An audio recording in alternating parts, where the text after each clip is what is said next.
സ്നേഹമുള്ള സഹോദരി സഹോദരന്മാരെ, ലൂക്കായുടെ സുവിശേഷം 12:48.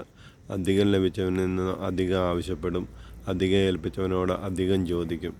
പ്രിയമുള്ളവരെ, കേരള സഭയെ സംബന്ധിച്ചിടത്തോളം, ഇല്ല ക്രിസ്ത്യാനികളായ നമ്മളെ സംബന്ധിച്ചിടത്തോളം ഒത്തിരിയേറെ അനുഗ്രഹങ്ങൾ വാരിക്കോരി ലഭിച്ചിരിക്കുന്നു. ഒന്നാമതായി ആത്മീയമായി എല്ലാ ദിവസവും ദിവ്യബലി അർപ്പിക്കാനുള്ള സൗകര്യമുള്ള പള്ളികൾ, ഇല്ലെങ്കിൽ വചനം കേൾക്കാനുള്ള അവസരങ്ങൾ, സാമ്പത്തികമായ ഉന്നതി, ഇങ്ങനെ ഒത്തിരിയേറെ ആത്മീയമായും ഭൗതികമായും നമ്മളെ ദൈവം അനുഗ്രഹിച്ചു.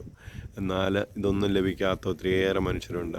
ഒരു ദിവ്യബലി പങ്കെടുക്കാൻ സാധിക്കാത്തവർ, ഒരു ദിവ്യബലി പങ്കെടുക്കണമെങ്കിൽ ആഴ്ചകളോളം കാത്തിരിക്കേണ്ടവർ, അങ്ങനെ ഉള്ള സാഹചര്യത്തിൽ നമുക്ക് കിട്ടിയ അവസരങ്ങൾ നമ്മൾ ഉപയോഗിക്കുന്നില്ലെങ്കിൽ നമ്മളോട് ദൈവം ചോദിക്കും.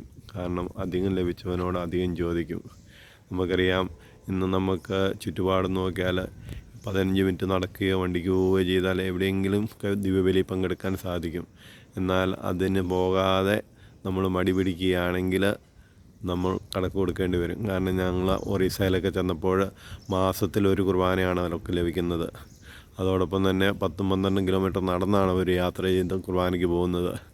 നമ്മുടെ കേരളത്തെ സംബന്ധിച്ചിടത്തോളം അത് ഒത്തിരിയേറെ അനുഗ്രഹപ്രദമായ സ്ഥലമാണ്. ദിവ്യബലിക്ക് പോകണമെങ്കിൽ 5 മിനിറ്റ് 10 മിനിറ്റൊക്കെ പോയാൽ കിട്ടുന്നതാണ്.